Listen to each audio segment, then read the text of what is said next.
June 15th, 2019. I was parked on a forest road above the Clifty Creek drainage, running through the SD cards from my personal camera grid when I reached the card from camera B4, black bear sow moving through the rhododendron at the spring seep, 2 nights before. A pair of barred owls sitting together on a low tulip poplar branch with their round heads turned toward the lens. 11 deer across 12 days, 2 bucks in early velvet. A coyote moving north along the creek margin at 4:40 in the morning. Ordinary baseline footage. Nothing I had not seen on 100 other cards. And then a small girl in a purple rain jacket, sitting on the leaf duff at the base of a large tulip poplar, alone, crying. 1 yellow rain boot on her right foot, the other foot bare, sitting cross-legged with her head tipped slightly back the way children sit when they have been crying long enough to get tired. The timestamp read 14:23 and 7 seconds, and she had been missing for 52 minutes. I kept watching. 14 minutes later, something came through the rhododendron. If you're not subscribed yet, take a second and do that now. We put out a new story every week, and I don't want you to miss them. My name is Todd Gentry. I was born in Stanton, Kentucky, in 1971, the son of a Powell County man whose father had worked the timber crews in the gorge back when that was still what you did up here for a living.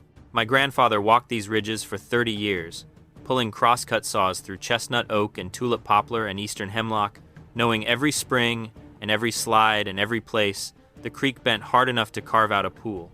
He taught me what he knew by taking me into it, which is the only way any of this kind of knowledge actually sticks.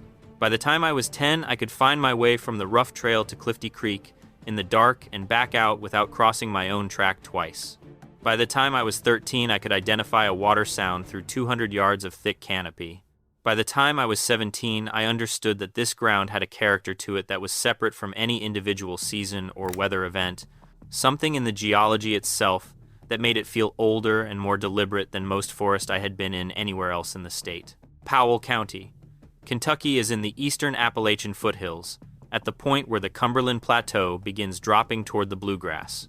The Red River cuts through it in a broad horseshoe, carving sandstone arches and rock shelters and deep hemlock-lined hollows out of the Corbin sandstone over something close to 300 million years. The Red River Gorge geological area is real country. Not groomed, not arranged for comfort, not designed with your preferences in mind. The trails are narrow. The rhododendron closes in tight along the drainage bottoms. The cliffs are genuinely dangerous if you stop paying attention, and people have died up here from inattention and bad luck, and occasionally from making bad decisions after dark. What the gorge is, beyond dangerous, is something specific. Arches and overhangs and spring-fed hollows that run cold even in August, a geology visible and readable at every turn, a landscape that rewards sustained attention with the particular pleasure that comes from learning to read a place, rather than just moving through it. The people who learn to read this country tend to love it with a specific and personal intensity. I have loved it my entire life, which now amounts to most of a century, or will when I get there. I came to the Forest Service in 2001, after 6 years doing wildlife survey work for the Kentucky Department of Fish and Wildlife Resources. I have been a law enforcement officer and wilderness area manager on the Stanton Ranger District of the Daniel Boone National Forest for 24 years. The district manages the Red River Gorge geological area, the Clifty Wilderness, and something north of 90,000 acres of mixed hardwood and creek bottom forest in Powell and Menifee and Wolfe counties.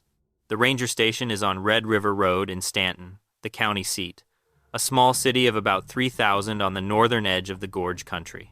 On any given summer weekend, there are tents at Coomer Ridge Campground and day hikers on every named trail and rock climbers on the sandstone faces above Miguel's Pizza and families from Lexington and Louisville and Cincinnati walking.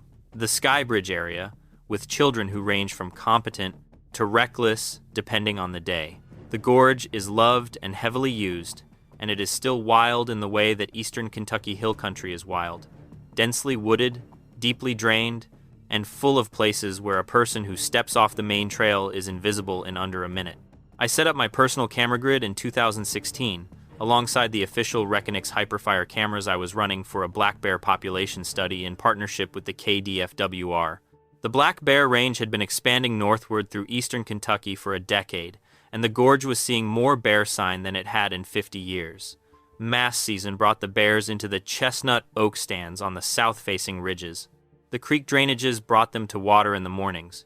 The Reconyx cameras were government equipment, professional-grade infrared units that run 6 to 8 months on lithium battery packs, positioned at standard wildlife monitoring heights and checked on the district schedule. I was running 19 of them on a grid covering the main use areas of the gorge. My Browning Dark Ops cameras were different. 8 of them, placed on my own time at locations the official grid did not cover, following the logic of my own walking of the drainages over 20-plus years. Camera B4 was one of mine. I had it mounted on the largest tulip poplar at the edge of a spring seep about a quarter-mile down, a side drainage from the rough trail, in a section of the Clifty wilderness that saw close to no foot traffic except mine. That seep was a focal point for everything in the drainage: bear and deer and turkey and coyote, and the smaller things, salamanders working the muddy margins, wood thrush in the leaf duff, red-backed voles in the rotting log fall. I had found this spot in the drought, summer of 2015, and put a camera up the following spring. Quick thing before we get into it. I have a book coming out. It's called the Bigfoot Codex. It's a compilation of all my research and findings. It's kind of my baby. So if you want to check it out, link's down below. Now let's get you back to the video. The work of being a law enforcement ranger on a heavily visited unit like the Stanton District is different from what most people imagine when they picture a forest ranger. A large part of my time was visitor contact. Hikers who had left the trail and were not sure how to get back to their car. Climbers camped in prohibited zones. Groups who had driven in on forest roads not built for their vehicles. I issued citations, pulled people out of situations they had put themselves into, and spent a considerable amount of time on weekends managing the intersection between people who treated the gorge as a recreational park and ground that did not have that kind of patience for carelessness. The rest of my time was the resource work: wildlife monitoring, trail assessment, watershed surveys, coordination with KDFWR and the state parks people, and the university researchers who came in periodically to study the gorge's geology, or its old-growth forest remnants, or its amphibian communities in the creek drainages. The creek drainages were what I kept coming back to, even in the years when the official work was pulling me elsewhere. There is a quality to the lower drainages in the Clifty wilderness, away from the maintained trails, that is hard to describe without sounding like you are overstating it. But I will try. The mixed mesophytic forest in these hollows is among the most diverse in North America by species count. Chestnut oak and white oak and red oak on the ridge tops, tulip poplar and yellow birch and red maple in the mid-slope, eastern hemlock and river birch and spicebush along the creek margins, rhododendron thick in the drainage bottoms, from head to mouth. The spring wildflowers in these hollows, bloodroot and trout lily and Dutchman's breeches and trillium, are as dense as anything I have seen anywhere in the Appalachians. The salamander diversity in the spring seeps is real enough that university researchers come specifically to document it. And the creek bottoms themselves, where the limestone and sandstone shelves create still pools and fast riffles in alternating sections, hold a fish community that has been mostly intact for a very long time. This is country that has been relatively undisturbed for decades, largely because it has no maintained trails and is difficult to access without knowing where you are going. I knew where I was going. I went there as often as the job allowed and more often than the job required. Quick thing before we get into it. A lot of what I've learned about Bigfoot doesn't fit into these videos, so I put it all in a book. It's called The Bigfoot Codex. If you ever want more, it's linked below. Either way, let's get into the story. The spring of 2016 was wet, even by Powell County standards. The limestone and sandstone drainages run high through April and into May in a wet year, and the clay banks along the lower creek margins stay soft enough to hold impressions well into June. I was walking the side drainage in the second week of May to check camera placement when I found a set of impressions in the orange-red clay at the downstream edge of the spring seep. 4 of them, in a clear line, left, right, pressed into the clay with the decisive depth of something very heavy moving steadily.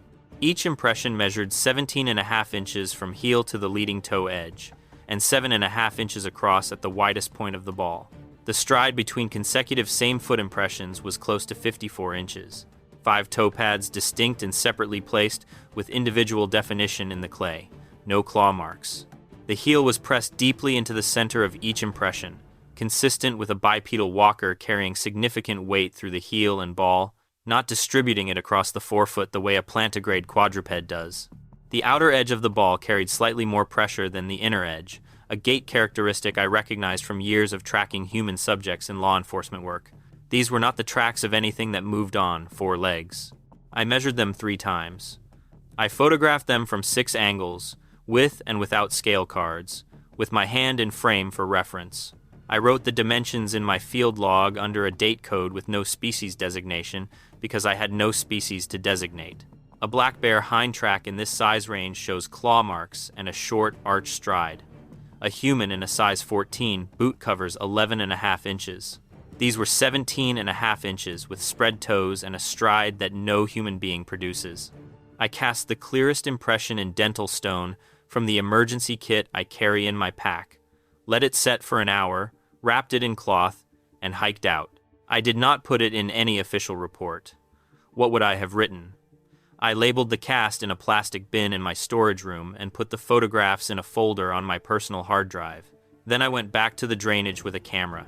I measured the cast several times in the weeks after I made it, working with calipers and a steel tape in my storage room on evenings after work. The dimensions were consistent, 17.5 inches in length, 7.5 at the widest point of the ball. The 5 toe pads spaced at intervals that I calculated were close to 1.5 inches between centers. The cast weight, once cured, was consistent with a deep impression, close to 3 pounds for a pour that covered the full foot, which told me the clay had been soft enough to take a complete impression and the subject had pressed deeply enough to displace a significant volume. I kept coming back to the stride. 54 inches, measured heel to heel, on consecutive same-foot impressions. For reference, a 6-foot-tall human walking at a normal pace produces a stride of about 28 to 32 inches, heel to heel. Running, that extends to perhaps 50 inches. What I had measured in the clay of the spring seep represented a stride that no human produces at any pace, on any terrain, in any footwear. I am certain of that. I have been taking stride measurements in the field for 30 years, and I know what the numbers mean.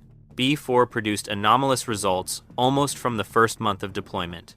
By midsummer of 2016, the camera had triggered 6 times across 3 nights on a subject I could not identify from the images.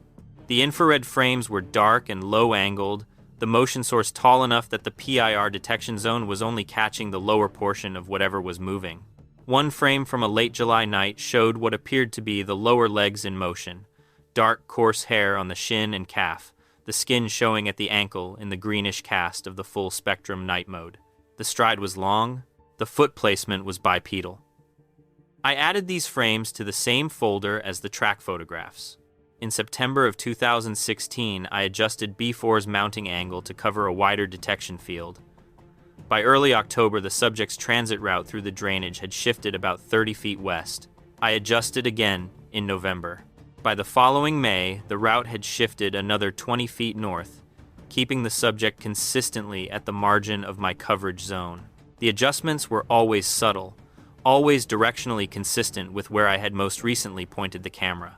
I understand behavioral adjustment in wildlife because I have spent 30 years documenting it. White-tailed deer will reroute around a camera that fired a flash at them. Black bears will knock cameras off trees. Neither one makes incremental route corrections over a period of weeks in response to camera repositioning. The pattern I was seeing in the Clifty Creek drainage was the pattern of a subject that understood, at some level, what the camera was doing, and was factoring that understanding into its movement decisions. The only subjects I had previously documented adjusting their patterns with this kind of precision in response to camera placement were human beings. In the summer of 2017, the evidence became more specific. B2 caught a sequence in June of a large tulip poplar limb, 3 inches in diameter, being pushed aside cleanly across 3 consecutive frames. The limb swung away from the camera. The contact point on the bark was polished, smooth, where something large and rounded had pressed through at about 8 feet from the ground. The limb had been pushed from east to west, meaning the subject had been moving from the upper drainage toward the spring seep. The contact height was 8 feet. A large male black bear in Kentucky reaches about 6.5 feet on his hind legs. B3 triggered in August on partial foot impressions forming in wet creek silt at the edge of the frame. 3 prints, the forefoot of each impression visible, the heel running off the right edge of the image. The ball-to-toe distance on the clearest print was 11 inches of visible foot, the full impression extending beyond the frame. The pressure depth in the wet silt was consistent with a subject carrying several hundred pounds. I found these prints on a Monday morning, 7 days after my last card pull, partially collapsed from the August heat. Through the spring and summer of 2018, I added 2 more partial foot impressions from different locations in the drainage, each one consistent in size and pressure depth with everything I had been measuring since 2016. I also found, on a south-facing slope above the seep, a set of scratch marks on the bark of a large chestnut oak at 8.5 to 9 feet above the ground, parallel lines deep enough to cut through to the cambium. Not the claw marks a bear makes when standing and reaching. Those are curved and spaced differently, and no black bear in Kentucky reaches 9 feet. These marks were made by something applying pressure at a downward angle, consistent with a very tall subject reaching up and dragging across the bark. I photographed them and added them to the folder. Then, October of 2018 gave me what I had been building toward. October 3rd, 2018, at 11:52 at night, B4, triggered on a burst of 3 frames. The first frame was empty. The second showed a figure standing in the cleared space at the edge of the spring seep, at about 38 feet from the camera, slightly backlit by a hunter's moon that had cleared the ridgeline. The third frame was empty, 1/25th of a second in the moonlight, and then it was gone. I found the image when I pulled the October batch in mid-month. I was in my truck on the forest road in the late afternoon dark of a November day, running through the thumbnails on my personal laptop. When I reached the second frame, I put my hand flat on the keyboard. The figure was standing upright. The proportions were not those of a bear and not those of a human. The shoulder width, measured against the tulip poplar in the left edge of the frame, a tree I had documented at 16 inches in diameter, was close to 34 inches. The head sat low between those shoulders. The arms hung past the hip line, past the point where a man's arms end, to about mid-thigh. The hair was dark, close to charcoal at the crown and upper back, shifting at the margins to a warmer deep brown at the jaw and outer forearms where it thinned. Dense and smooth lying against the body, with a quality of thickness that caught the light differently at different angles. The figure was facing north, looking up the drainage. Whatever it was observing was not in the frame. It stood there for 1/25th of a second and was gone. I drove to Stanton that evening and printed the image at the public library on Main Street. I sat in my truck in the parking lot with the print on the passenger seat for a long time. The November dark was pressing in around the parking lot lights and the mountains were out there in the dark to the east, and I sat with the print and what it represented. Then I drove home and put it in the folder. I spent the following week reviewing every piece of evidence I had collected over the previous 2.5 years. The track photographs and the cast, the low-angle infrared frames from 2016, the pushed limb from B2 in June of 2017, the partial foot impressions from B3 in August of 2017, the scratch marks on the chestnut oak bark at 9 feet, the October 2017 image of the figure from mid-torso up, facing the creek, and now this. The full figure in the moonlight of October 3rd, standing at 38 feet from the camera, proportions unmistakable, hair and height and arm length, all visible and all consistent with everything I had been documenting. I put these together in a sequence, and I looked at what the sequence showed, which was 3 years of evidence all pointing in the same direction, and I arrived at the conclusion I had been avoiding putting into words since the spring of 2016. After October of 2018, I was no longer keeping a record of a subject I could not define. I knew what I was monitoring. The subject was present in the Clifty Creek drainage from late April through early November every year. Absent in the deep winter months. No midwinter triggers. No tracks in the occasional snow events I found when I walked in to check equipment through December and January. No evidence of use from early December through mid-March. Whatever this was, it did not overwinter in this drainage. The summer pattern was consistent across every year I documented it.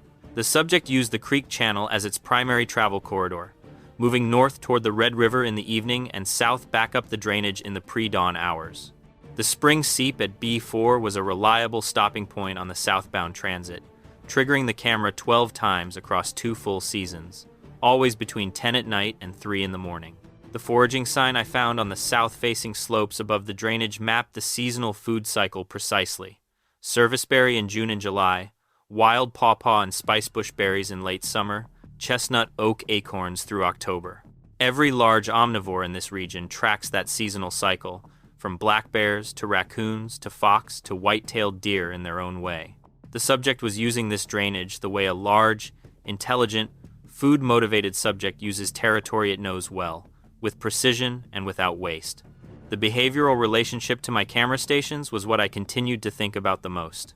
After I stopped repositioning B4 in 2017, having recognized that repositioning produced route shifts rather than better coverage, the subject's transit pattern through the seep zone stabilized. It passed through the detection area consistently, but at the margin, at an angle that limited what the camera captured, not avoiding the zone entirely. It came through on a regular schedule, which made B4 my most productive station for this subject. But engaging with the camera zone, reflecting awareness of where the coverage area was. I had been a wildlife professional for 30 years, and the only subjects I had ever documented making this kind of incremental, directional adjustment in response to camera placement were human beings. I state that clearly and without qualification. I will say more about the behavioral patterns, because they matter for what came later. The subject's use of the Clifty Creek drainage reflected an intimate familiarity with the food resources available there across the season. Eastern Kentucky's mixed mesophytic forest produces a succession of high-calorie food sources from early June through mid-October that any large omnivore can follow if it knows the terrain well enough. The serviceberries come first, in late May and June, clustered on the south-facing slopes where they get good afternoon sun. The wild strawberries ripen in June on the open ridge tops. The blackberries follow in July, thick along the old log roads, and the places where past timber cutting open the canopy enough for sunlight to reach the ground. The pawpaw groves in the creek bottoms, which produce the largest native fruit in North America, ripen in August and September, and the smell of ripe pawpaw in an Appalachian hollow in late summer is one of the most distinctive things in these mountains. Sweet and tropical and faintly fermented. Something between a banana and a mango with a different kind of richness underneath it. The chestnut oak mast comes last, in October, after the first frosts have begun, and it is the richest and most reliable source of fat and carbohydrate available to large herbivores and omnivores in this forest. A subject that knew this drainage well enough to time its visits to these food cycles would be present in a consistent pattern from late May through October, moving between ridgetop and creek bottom as the food shifted, using the creek channel as its travel corridor, because gravel under moving water is the most acoustically forgiving surface available in wooded terrain. That is exactly what I documented. That is where things stood on the morning of June 15th, 2019. It was a Saturday, peak season at the gorge. I was running the official bear cameras in the upper drainage, about 2 miles from B4, when dispatch relayed from the Powell County Sheriff's Office. A family hiking the rough trail had reported a missing child. Ryan and Jennifer Cook from Lexington, hiking with their 2 children. Their younger child, a 6-year-old girl named Emma, had stepped off the trail near a drainage junction about 7/10 of a mile from the trailhead. By the time Jennifer looked back, Emma was gone. They had called her name. Nothing. They had retraced the last quarter mile. Nothing. They had called the district office from the parking lot. Emma Cook, 6 years old, purple rain jacket, yellow rain boots, missing close to 40 minutes when the call reached me. I stood in the upper drainage with my radio, and I knew exactly where that junction was. I had walked past it more times than I could count. There was a drainage break there. No maintained trail, no signage, just the path of least resistance that opened between the rhododendron stems, where the hillside dropped steeply toward the creek. A child who left the trail at that junction, following a moth or a sound or her own forward pull, would hit the rhododendron corridor within 20 yards. The corridor ran steep for the first 100 feet and then flattened onto the rock and gravel creek bottom, hemmed in by rhododendron on both sides so densely that once you were in it, the trail above was invisible, and sound from it was absorbed by the leaves within 30 yards. A 6-year-old going down that slope could be at the bottom in 5 minutes. Once she was in the corridor bottom, she could call until her voice gave out and the people on the trail above might not hear her over the creek noise. B4 was in that drainage. At the spring seep, 40 yards from the base of the slope. B4 was in that drainage. At the spring seep, 40 yards from the base of the slope. I sat with that for a moment in the upper drainage with the radio warm in my hand and the bear cameras behind me in the trees and the creek running somewhere below the ridge to my left. I had been in this section of the Clifty wilderness enough times that I knew the sound of it at this hour, the specific acoustic texture of a June morning in this particular hollow, the wood thrush in the lower hemlock stand, the creek below, the slight wind in the canopy. I knew that a 6-year-old who had left the trail at that junction and followed the drainage down to the creek bottom would be sitting somewhere in the rhododendron corridor with no view of the sky and no clear sense of direction, and no ability to hear anyone calling from the trail above, unless they were very close. I knew that the spring seep at B4 was exactly the kind of feature that draws a lost person: water sound, a clearing in the rhododendron, a large tree to sit next to. I knew that if she was there, she was in the right place to be found, because the drainage was finite and the SAR team would cover it. And I knew that my camera was there, aimed at the tulip poplar at the seep edge, and had been running for 12 days since my last pull. I needed to see what was on that card. I radioed the SAR coordinator, told him I was sweeping the lower Clifty Creek drainage as part of area coverage and checking a wildlife camera station while I was in there. He acknowledged. I was moving before the transmission ended, pulling the B4 card when I passed the station on the way down the slope. I covered the lower drainage for 45 minutes, called Emma's name at regular intervals, moving carefully through the rhododendron understory, watching for purple nylon or yellow rubber against the gray-green of the understory. The drainage was quiet in the compressed way it goes quiet when there is significant human noise nearby. Birds flushed and absent, insects gone to silence, only the creek audible over everything. I covered the lower flat, the spring seep area, the upper reach below the slope, the rock shelf above the seep. Emma was not in the drainage when I walked it. 45 minutes in, the radio came back. She had been found.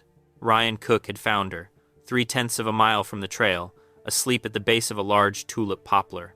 Asleep. I walked back to my truck on the forest road above the drainage. I sat behind the wheel with the windows down and the late afternoon light coming through the tulip poplars. The B4 card was in my shirt pocket. I pulled it out and slotted it into the reader on my personal laptop. The card had 347 images since my last pull, 12 days before. I reviewed them systematically the way I always reviewed cards, starting at image 1, advancing in thumbnail view at a pace slow enough to catch anything unusual, but fast enough to get through ordinary wildlife footage efficiently.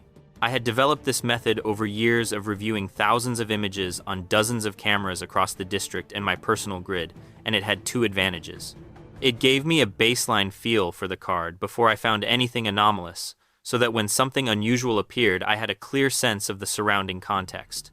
And it kept me from jumping to any image just because I suspected what I might find. I had the B4 card. I had a hypothesis about what might be on it. I reviewed the card from image 1. The card had 347 images since my last pull, 12 days before. I scrolled through them in thumbnail view. Bear sow on the 1st of June. Deer, deer, wild turkey, deer.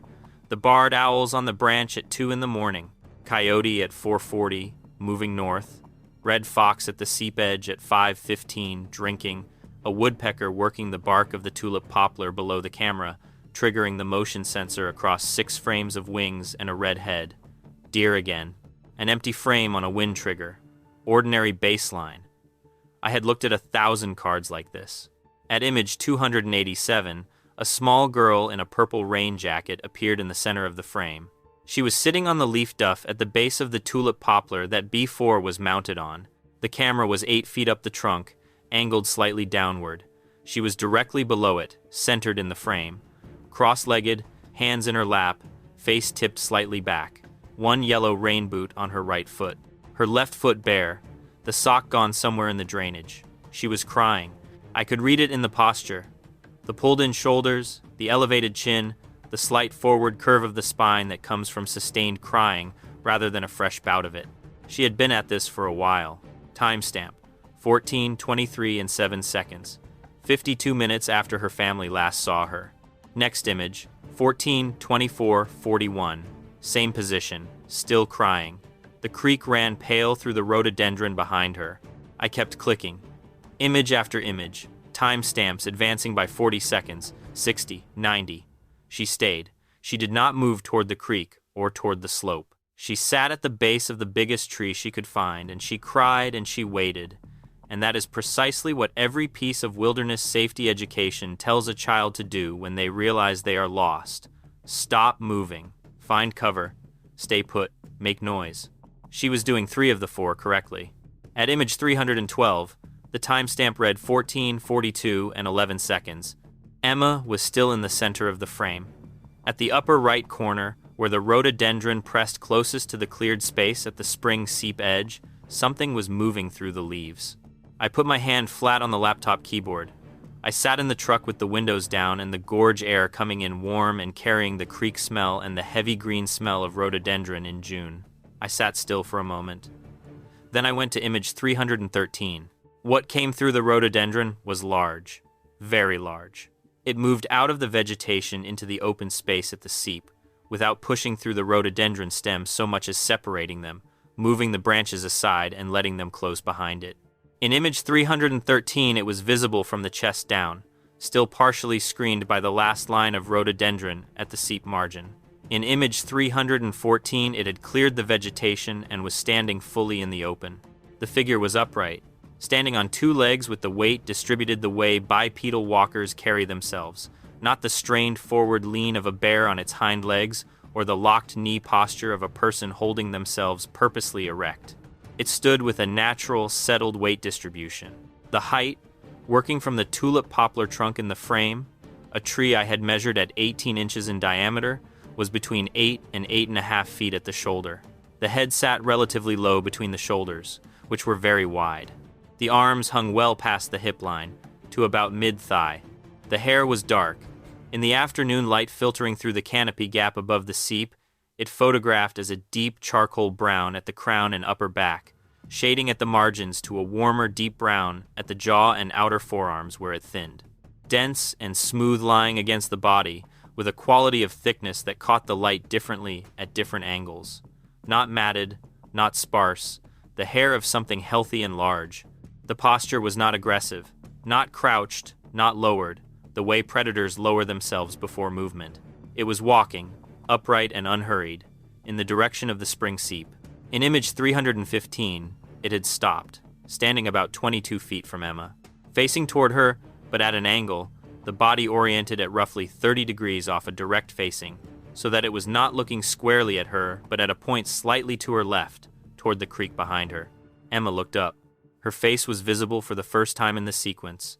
She had raised her head and was looking at the shape, a shape that stood more than 8 feet tall, and was built on dimensions nothing in a child's experience prepares her for. Her mouth was open. The crying had stopped. She was completely still.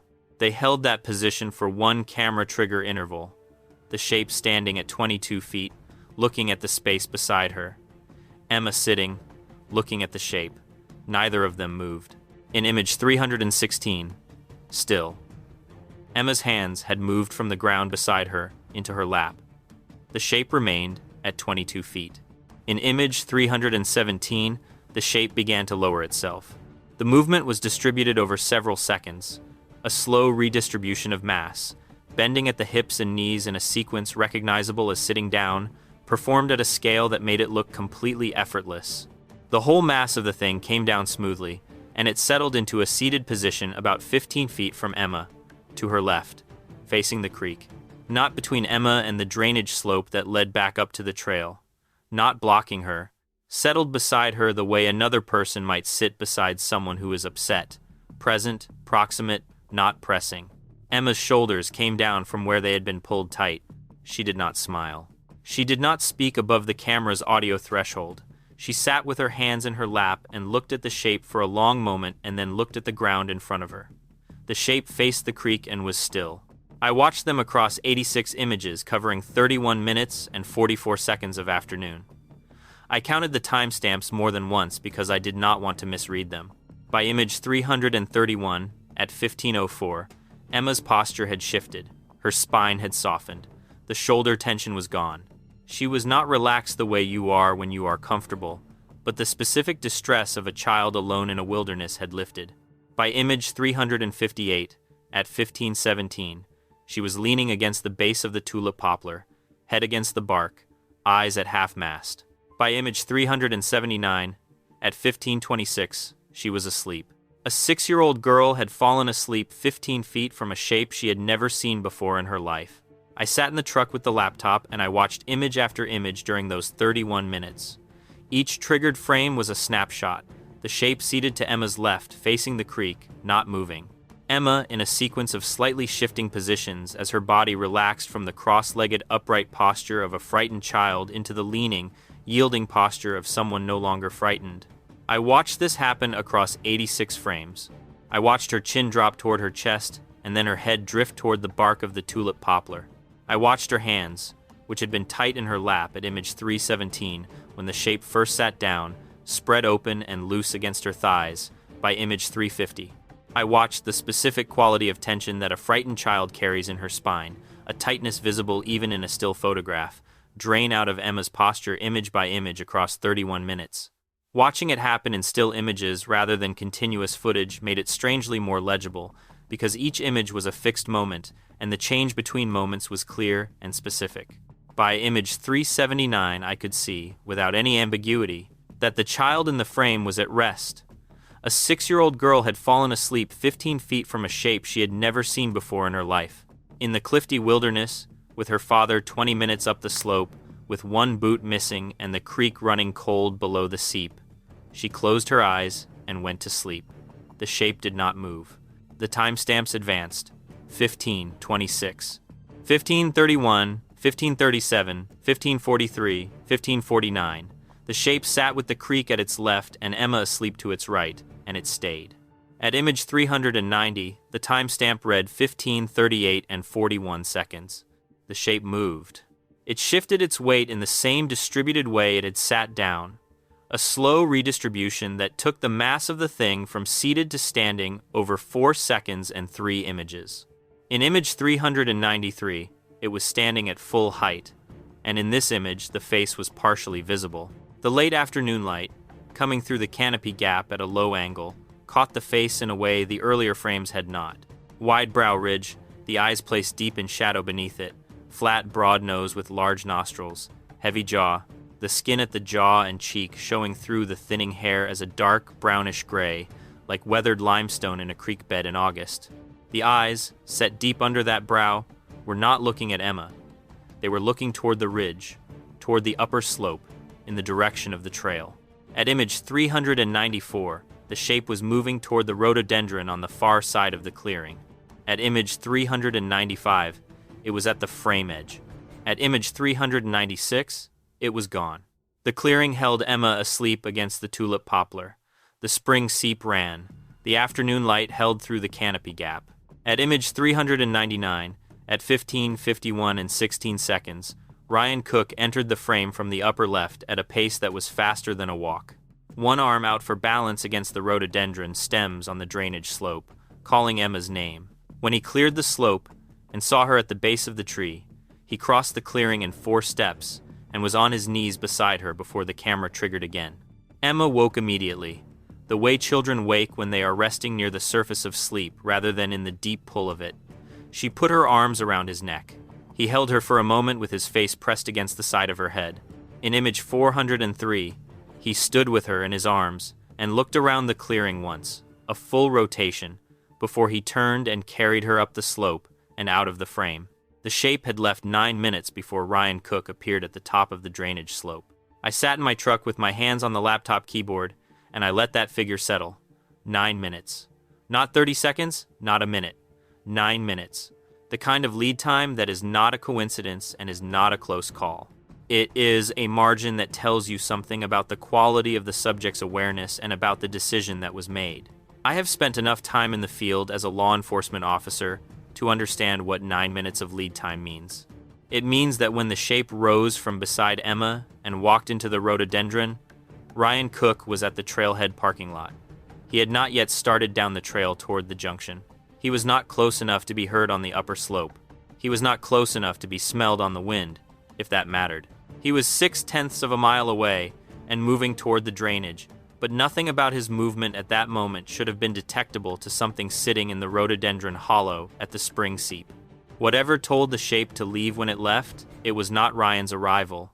It was something earlier in the sequence of the afternoon, something I do not have the instruments to measure. I closed the laptop. I sat for a moment in the truck with the engine off and the June heat building outside and the creek running somewhere below me in the drainage I had just spent 45 minutes walking. Then I started the engine and pulled out onto the forest road and drove toward the trailhead. The shape had left 9 minutes before Ryan Cook appeared at the top of the drainage slope. 9 minutes. At the moment the shape stood and turned toward the ridge, Ryan was still at the trailhead parking lot. He had not started toward the drainage. He was not yet audible on the upper ridge. The shape did not leave in reaction to Ryan's approach. It left on a schedule that preceded Ryan's approach entirely, which means it was acting on some perception or some decision that I do not have the instruments to measure. I want you to sit with a question for a moment. If you had that footage on a laptop screen, on a forest road in June, with a 6-year-old sleeping safely 2 miles away and her father's arms around her, what would you actually do with it? Not what you think you should do. Not the version of yourself you carry around for company. What you would do, alone, with the drive back to Stanton ahead of you and a search and rescue log to sign. I drove back to the trailhead. The SAR unit was standing down. Ryan was at a picnic table near the parking lot with Emma in his lap and Jennifer beside him with her hand on Emma's back, and a deputy was closing out the incident log. I introduced myself as the ranger who had been covering the lower drainage. I told the deputy my camera station had not captured anything relevant to the incident. I said there had been a coverage gap. The card was still in my shirt pocket when I said this. The deputy made a note in his log and moved on to the next item. He had a report to close out and a unit to get back on patrol, and no particular reason to follow up on what a ranger had or had not captured on a wildlife monitoring camera in a drainage that his subject had already been recovered from.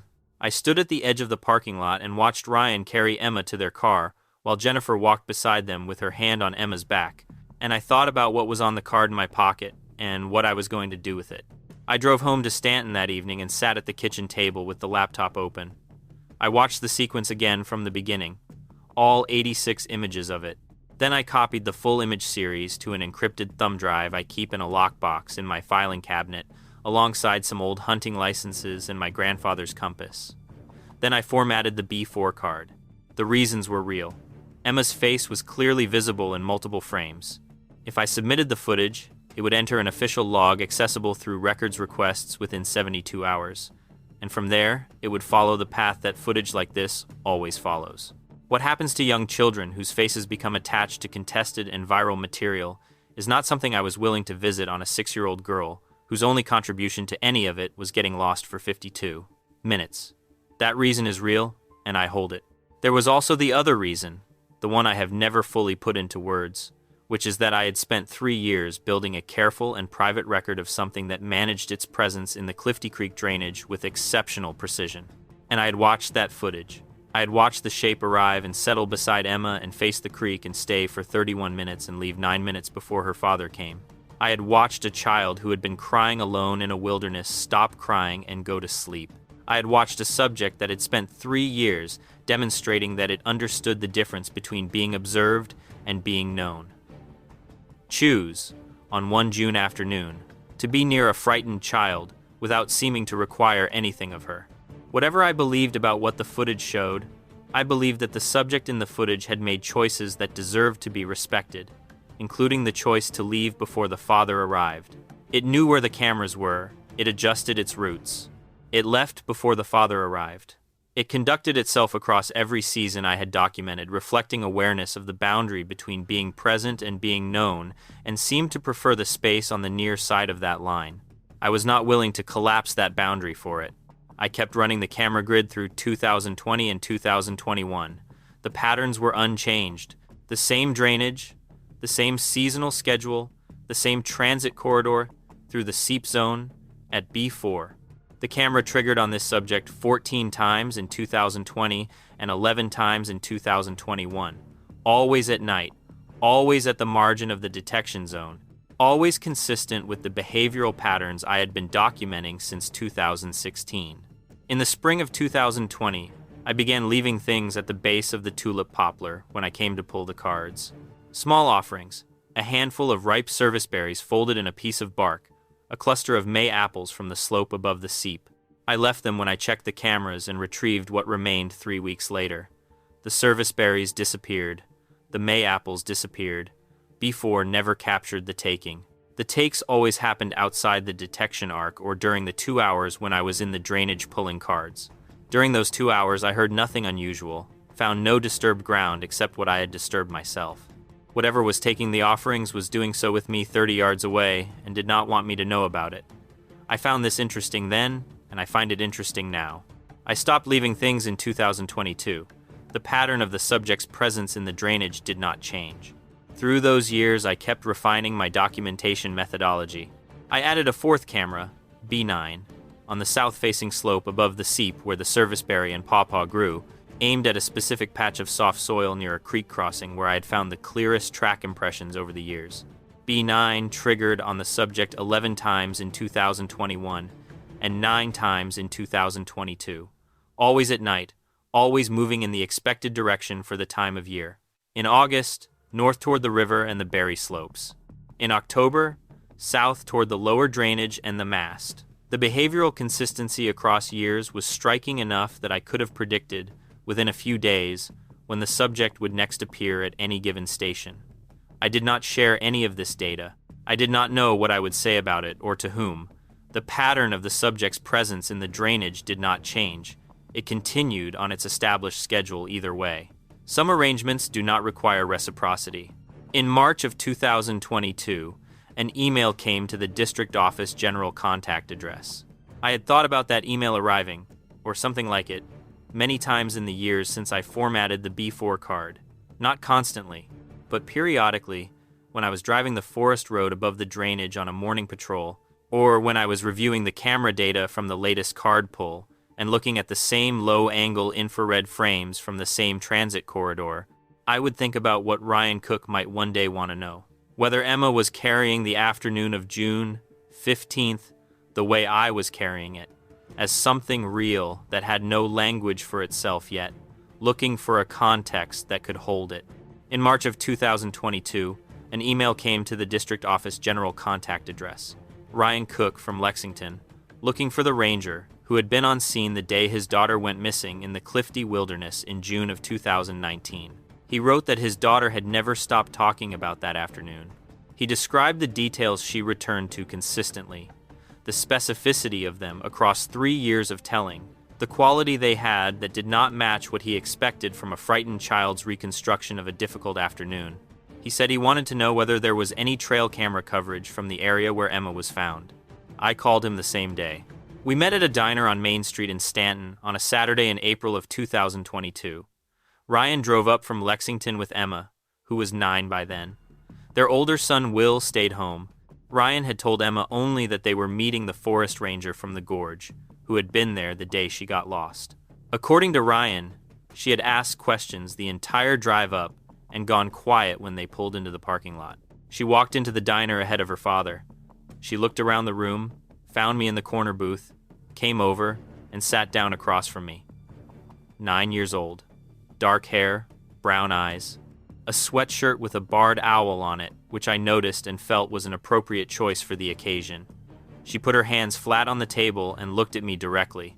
She said, "Did your camera see him?" Ryan was still coming through the door. I said, "Yes, my camera saw him." Emma let out a long, slow breath, the kind that comes after holding something for 2 years and 10 months. She told me what she remembered in the same order she always told it, Ryan said later. She had followed a moth off the trail, just 3 or 4 steps at first, wanting to see where it landed. By the time she looked up, the rhododendron was on all sides and the trail was not visible behind her. She sat down next to the biggest tree she could find because her father had told her to do exactly that if she was ever lost. She was frightened, and she knew she was frightened, and she cried because it was the most useful thing she could think of at that moment. She said she heard the forest change before she saw anything. She described it the way someone who pays real attention to forests describes it. The birds going quiet, the insects stopping, the shift in the ambient sound that signals something large in the area. Then the shape came through the rhododendron and stopped near her. She said, He smelled like the inside of a very old log, the cold, wet part underneath, where it has been on the ground a long time, but not a bad smell, like the oldest part of the forest. She paused. Then she said, "Do you know that smell? When you flip over a really old log and it has been wet for a long time under there?" I said yes. I knew that smell. She nodded, satisfied that I understood. She said he did not look at her. He settled off to her left and faced the creek, and he did not look at her, and because he was not looking at her, she understood, not thought, not hoped, but understood, that she was not going to be hurt. She said, "When something looks at you, it means it wants something from you." He wasn't looking at me. He was just there. She said she fell asleep because she was tired from crying and because she was not afraid, and the not being afraid was specific, not a general relaxation, a specific absence of the fear she had been carrying since the trail disappeared. She said, "He left before my dad came. He heard my dad on the slope and he left, so my dad wouldn't be scared." She said this last part, the way you say something you have had 3 years to think through and have arrived at a conclusion regarding, not asking, stating. I opened my laptop. I showed Ryan first, while Emma sat sideways in the booth, looking out the window at Main Street, with the patience of a 9-year-old who has been waiting since she was 6 and knows that a few more minutes will not undo anything. Ryan watched the full sequence from the beginning. He watched Emma appear at image 287, crying and cross-legged under the tulip poplar. He watched the shape come through the rhododendron at image 312. He watched it settle beside her. He watched 31 minutes of her posture softening across 86 frames. He watched her lean against the tree. He watched her close her eyes. He watched the shape rise and look toward the ridge and walk into the rhododendron 9 minutes before he himself came down the drainage slope at a near run on camera. He did not speak while it played. When the sequence ended, he put his hand over his eyes for a moment. Then he moved his hand and looked at me. I said I did not know what to call it. I said I had been watching it in that drainage for 6 years before that June afternoon and 3 more years after, and I still did not have a word that felt accurate. I said what it was not, which was anything I had a file category for in 24 years of federal land work in eastern Kentucky. He asked if Emma could watch. I said that was his call. Emma came back from the window and sat next to her father. She watched the sequence with her hands in her lap and her back straight. When the shape appeared in image 312, she went still and said very quietly, "There." She watched through the full sequence without moving. When the shape rose and turned toward the ridge in image 393, she said, "He heard Dad on the slope." Right there. When Ryan ran into the frame at image 399, she said, "He was already gone." She watched herself being carried up the slope. Then she watched the few frames remaining after Ryan and Emma left the frame. The spring seep, the afternoon light, the tulip poplar. She said, "He went back so my dad wouldn't be scared." Ryan took her hand. I closed the laptop. Ryan said he would not share the footage. I believed him then and I believe him now. We talked for another hour over coffee in that diner on Main Street, and I told him what I could about the drainage and the 8 years of evidence I had documented. He listened carefully and asked precise questions. Emma listened with her elbows on the table and her owl sweatshirt rolled up at the cuffs. She asked me one question before they drove back to Lexington. She asked if he ever made sounds. I told her there was a quality to the footage and to the 2 occasions when I had been close enough in the drainage to sense the subject's presence without seeing it, something less about sound than about a change in the silence around it. The way the forest went quiet around something very large that was being very still. The ambient volume dropping below its baseline, the particular held quality of air near something that chose not to move. I told her that was the best description I had. She considered this.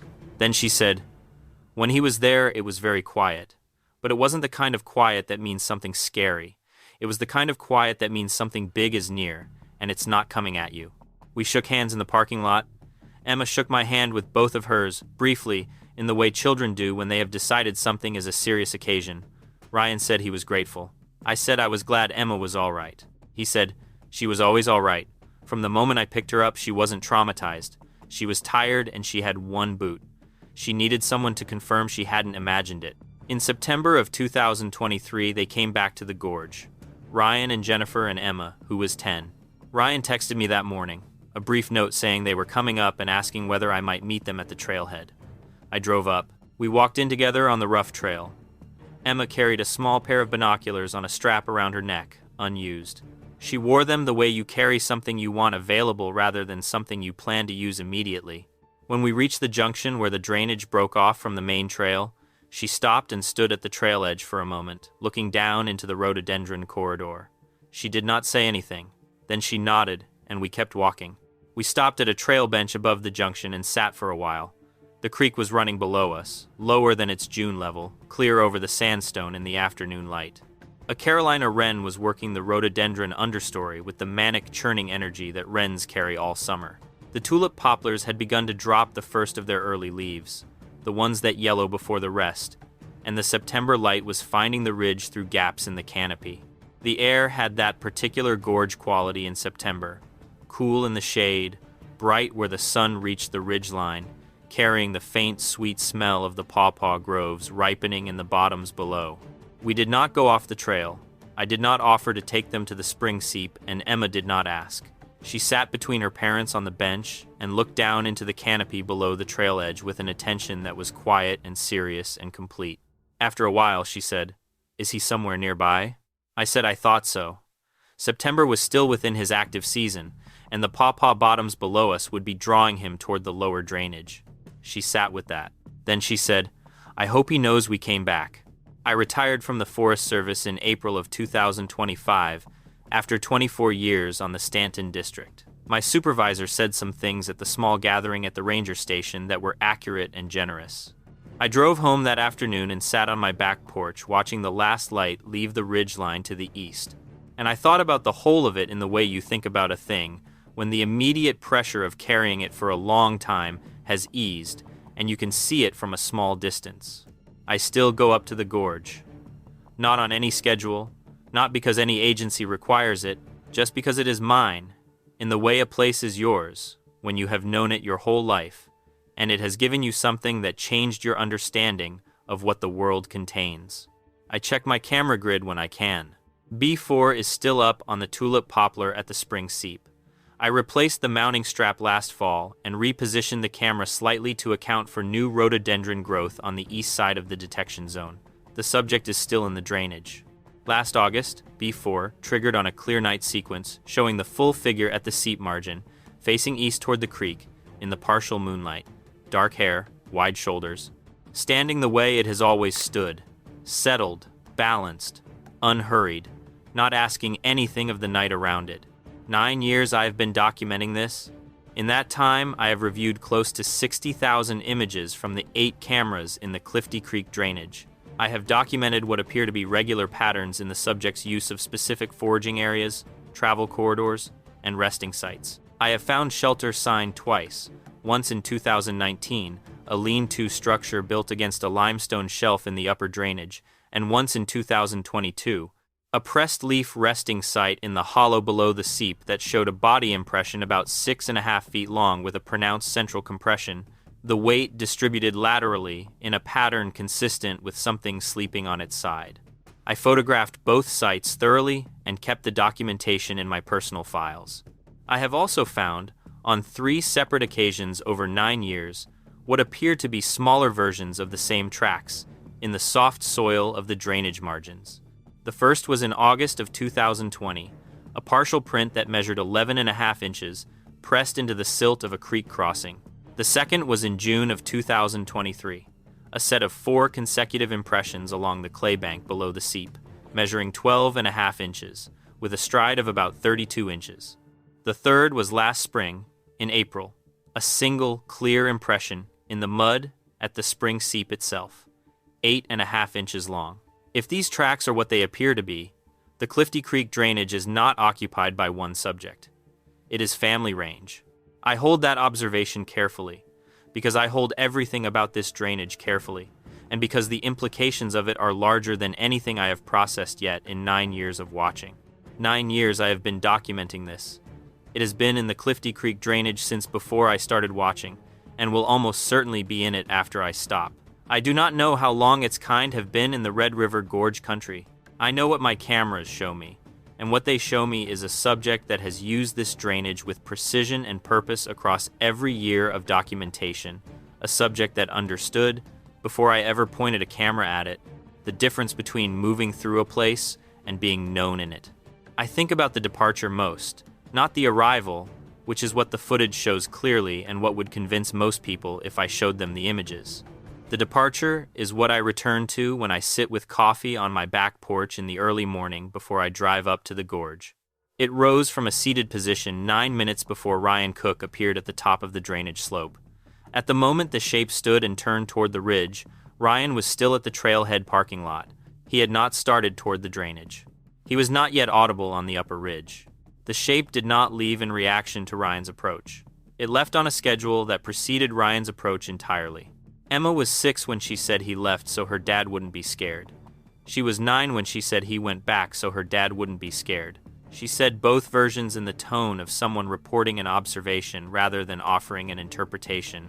I do not know what a 6-year-old's reading of motivation, held consistently for 3 years, tells us about what was occurring in that drainage. I cannot tell you what the shape intended when it left a sleeping child in that clearing 9 minutes before the man who was going to find her came down the slope. What I can tell you is the sequence, because the sequence is what the timestamps record. A child frightened and alone. A shape arriving and sitting without touching and without looking directly at her face. A child calming across 31 minutes of footage. A child falling asleep. A shape rising and looking toward the ridge and leaving before the father arrived, cleanly and on its own schedule. A father finding his daughter sleeping safely in the afternoon light. That is the sequence the timestamps describe, and the timestamps are not subject to interpretation. The Red River runs amber through the gorge in September. The tannins from the leaf fall, staining the water the color of old wood. The chestnut oaks are dropping mast on the ridges. The rhododendron is dark and heavy at the creek margins. And somewhere in the Clifty Creek drainage, in the hours between 10 at night and 3 in the morning, something old and patient is moving through the seep zone at B4, following the route it has always followed, doing what it has always done, and my camera is catching the lower edge of it at the margin of the detection zone as it goes. I check the cards. I log the results in a notebook in my kitchen in Stanton, Kentucky. I have kept that notebook since 2016. 9 years of entries now, each one dated and labeled by camera station and listing the species and the trigger count and any anomalous observations. The notebook sits on the kitchen table next to my coffee cup in the morning. It is a plain composition notebook, spiral bound, the kind you can buy anywhere. The entries are factual and brief. They do not explain what I am looking for or why. If someone found the notebook and read it without context, they would see a wildlife biologist's field record, methodical and routine. The entry for June 15, 2019 reads, B4, 193 triggers, bear sow, 11 deer, 2 barred owls, fox, coyote, woodpecker, and 1 human subject recovered safely. That is all it says.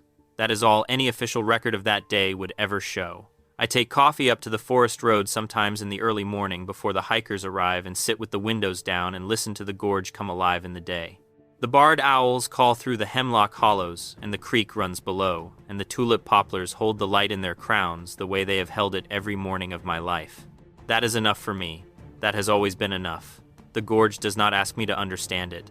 It only asks me to keep showing up, which I have done every year of my life, and intend to keep doing for as long as my legs will carry me up a forest road. When I am up at the forest road in the early morning before the hikers arrive, sitting with coffee in my truck with the windows down and the gorge coming alive around me, I think sometimes about the question of what we owe the things we know about. Not the things we have documented or published or submitted in reports. The things we know about privately, that live in our filing cabinets and our notebooks and the folders on our personal hard drives. What do we owe those things? Do we owe them exposure, so that the record is complete and the knowledge is shared? Or do we owe them protection, so that whatever made its decisions in a June drainage in the Clifty wilderness can continue making those decisions on its own terms, without a camera crew in the rhododendron, and its image on a server somewhere being compressed and shared and argued over by people who were not there? I do not have a clean answer. I have a choice I made, which I have made every day since the afternoon of June 15th, 2019, and which I continue to make every time I drive up to the gorge and pull the cards and sit with the results alone in my truck. I made the choice. I would make it again. I have thought about what Emma said many times, that the shape did not look at her, and that the not looking was the thing that told her she was safe. There is something in that observation that I keep returning to. The subjects I have spent my professional life monitoring in the field, black bears and white-tailed deer and turkey and coyote and fox, all share a common behavioral grammar when they are assessing a potential threat. They look at it, they orient toward it, they assess the distance and the movement and the posture, and they make a decision. What Emma described was something different. A subject that settled beside her and faced the creek and did not assess her as a potential threat at all, because it had already made its decision before it sat down. I do not know what that decision was, or what information it was made on. I know that Emma was a 6-year-old child sitting alone in a rhododendron hollow crying, and that whatever came through that rhododendron chose to sit beside her rather than pass through on its normal transit corridor. That choice, if it was a choice, led to 31 minutes of sitting and a child falling asleep, and a father finding her safely in the afternoon light. Ryan Cook told me once, on the phone a year after we met in Stanton, that Emma had started birdwatching, that she carried binoculars now and had filled 2 field notebooks with observations and had decided she wanted to study natural history. He did not draw a direct line between June of 2019 and Emma's interest in the natural world, but I drew it myself. Some things change a person at the root. Emma was 6 years old when she fell asleep in the Clifty wilderness, in the presence of the oldest thing she would ever encounter, and woke up when her father came. I think she has been paying a certain kind of attention ever since. I am 54 years old. I was born in this county, and I expect to die in it. The Red River Gorge has been here since the rock formed and the water began cutting, and whatever has been using the Clifty Creek drainage has been using it considerably longer than I have been watching it. That is not a claim I can support with my camera data. It is a feeling you get when you have walked the same ground long enough to understand that the ground's history does not begin when you arrived and does not end when you leave. That is enough for me. That has always been enough.